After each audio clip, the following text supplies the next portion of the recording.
In late 2024, a crisis simmered in Europe. A Chinese-owned company in the Netherlands, Nexperia, became the epicenter of an economic tremor. The Dutch government seized the company, citing national security. Beijing retaliated, banning chip exports. And just like that, the assembly lines of Germany's industrial giants, Volkswagen, BMW, Mercedes, were threatened with shutdown. For many, this was a nightmare scenario, a glimpse of a future where industrial independence was gone. But what if it wasn't a nightmare? What if it was a wake-up call? The Nexperia crisis was not the disease. It was the symptom. The disease was something the West, both America and Europe, had chosen to ignore for decades. It was the slow, voluntary outsourcing of our most critical infrastructure, the hollowing out of our manufacturing base, the strategic decision to send the factories that build our modern world to a single competitor. Tonight, we are not here to talk about the problem. We are here to talk about the solution, because the West is finally awake. A great industrial race, valued at hundreds of billions of dollars, has already begun. The United States and the European Union are launching the most ambitious industrial policy in modern history. The goal, to decouple from China and reclaim technological sovereignty. This war for the future is being fought on two critical fronts simultaneously. First, the high-stakes battle to reshore the advanced semiconductor chips that power our entire digital world. And second, a quieter, more desperate race to break China's stranglehold on the rare earth minerals that power everything else. This is the story of that grand strategy, the American countermove. The first move from the United States was a $52 billion cannon shot. It's called the CHIPS and Science Act. Now, what does this $52 billion plan actually do? To put it simply, the government is offering a massive strategic bonus to any company willing to build advanced semiconductor factories, known as fabs, whilst on American soil. For decades, these companies built their fabs in Asia, where it was cheaper. The CHIPS Act changes the math. It makes building in America profitable again, and the money's already moving. This isn't a theory, it's happening right now. Let's look at where the money's going. Intel, America's homegrown champion, is receiving billions to build a massive new silicon heartland in Ohio. It's one of the largest manufacturing investments in the state's history. They are also expanding their massive campus in Arizona.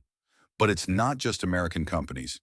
The U.S. has convinced the world's most important chipmaker, TSMC of Taiwan, to build a $40 billion campus, also in Arizona. This is a profound geopolitical move. It brings the world's most advanced manufacturing technology inside America's borders. At the same time, Samsung of South Korea is using CHIPS Act funding to build a $17 billion plant in Texas. For the past 30 years, the story of manufacturing was about jobs leaving America. This is the first tangible sign of those high-tech jobs coming back. But the CHIPS Act is smarter than just building factories. It also funds R&D and something called advanced packaging. Think of it this way. Making a chip is like baking a cake. Advanced packaging is like decorating and assembling that cake into its final usable form. For years, we would bake the cake in the US, then ship it to Asia for the final packaging. The CHIPS Act aims to bring that entire process home.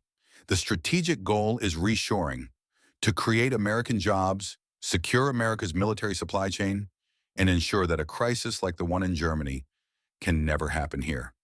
The European strategy. The United States is not acting alone. The European Union, having learned its lesson from the Nexperia crisis, has launched its own EU CHIPS Act.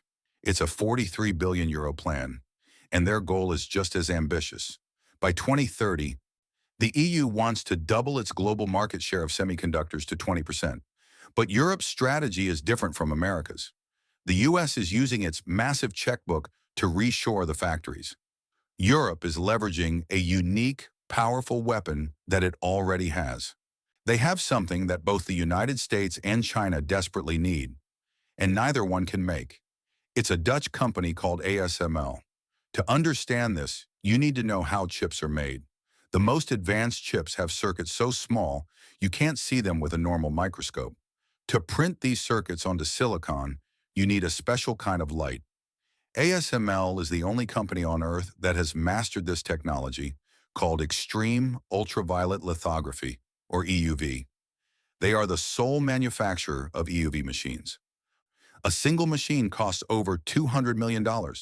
It weighs 180 tons and is shipped in multiple 747 jets. Without ASML, there is no Intel, there is no TSMC, there is no Samsung. There are no advanced chips for your iPhone, your car, or your military's fighter jets. This one company in the Netherlands is the single greatest choke point in the global tech industry, and it's Europe's silver bullet. In early 2024, acting on pressure from Washington, the Dutch government banned ASML from selling any of its advanced machines to China.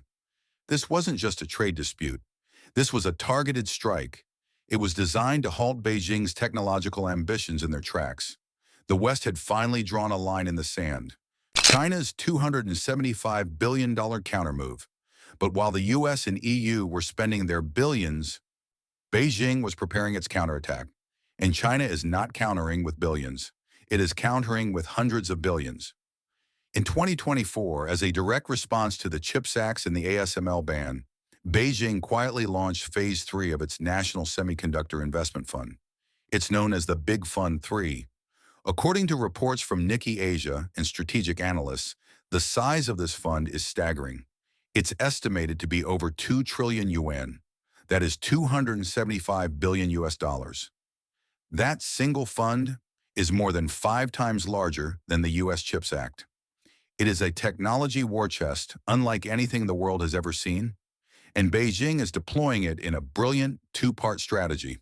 First, part of that 275 billion will be poured into a desperate moonshot effort to build their own advanced chips, to try and invent their way around the ASML ban. But the second part of the strategy is far more dangerous to the West. China is using the rest of that money to flood the global market with the other kind of chips. Legacy chips. These are the older, cheaper, less advanced chips. The exact kind of chips that the Nexperia factory makes. The kind that go into every car, washing machine, and toaster. China's plan is to overproduce these chips, drive the global price down to nothing, and bankrupt the new legacy chip factories that the US and EU are trying to build. It's a direct assault on the West's new industrial plan. The chip war has officially begun, the rare earth stranglehold. But even if the West wins the chip war, it could still lose the future. Building advanced factories in Ohio and Arizona is pointless. If your new electric vehicles, your wind turbines, and your entire green economy are powered by materials controlled by China. This is the second front of the war. Raw materials. We are talking about rare earth elements. These are the critical minerals needed to build the high-performance permanent magnets for EV motors and wind turbines. And here, China's dominance is not just a dependency, it's a monopoly. According to the International Energy Agency, China mines about 70% of the world's rare earths. But just like with chips, the mining isn't the part that matters, it's the processing, the refining. And in 2024, China controls 91% of all rare earth processing on the planet. The West has allowed a single rival to control the foundational materials of its entire industrial future. It's the Nexperia crisis all over again, but 1,000 times larger. It is the OPEC oil embargo of 1973, but for all modern technology. So what is the West's plan to fight this dependency? The friend-shoring solution. If the U.S. CHIPS Act was about reshoring, bringing factories home, the plan for rare earths is called friend-shoring. The strategy, championed by U.S. Treasury Secretary Janet Yellen, is simple. If reshoring means moving jobs back to America, friend-shoring means moving your critical supply chains away from rivals, like China, and into the hands of trusted allies, like Australia, Canada, and Japan. Instead of a $100 billion government plan, this is a quieter, more strategic alliance. And just like with chips, it is already happening. For years, the only major rare earth mine in North America, Mountain Pass in California, would mine its ore and then have to ship it to China for processing, because there was no other choice. Now its owner, MP Materials, is using private and public funds to build its own state-of-the-art processing facility right here in North America. At the same time, the U.S. Department of Defense, the Pentagon, is directly funding another company, Lynas Rare Earths. Lynas is an Australian company, the largest rare earth producer outside of China. With Pentagon money, Lynas is currently building a massive processing plant in Texas. Do you see the strategy? One plant in California, another in Texas, both funded by allies in the U.S. government. The goal is to create a brand new, secure, parallel supply chain, a mine-to-magnet ecosystem that exists completely outside of Beijing's control. The race against time and the flywheel CTA. So let's pull back. The West has finally woken up. The era of blind globalization is over. The great decoupling is underway. It's a twin strategy. The multi-billion-dollar CHIPS Acts in America and Europe are designed to reclaim the brains of our technology. And the new Friendshoring Alliance for Rare Earths is designed to reclaim the muscle. But this is not a simple plan. With China's $275 billion countermove, this is no longer just an industrial policy. It is a full-blown technology arms race. It is a high-stakes gamble that will cost hundreds of billions of dollars and take the rest of this decade to complete. The question is no longer if we should do it. The question is, can we do it in time? Looking at these massive government plans and China's even bigger response, do you believe this strategy will successfully bring manufacturing jobs back to America and Europe? Or is it too little too late? Let us know your thoughts in the comments below.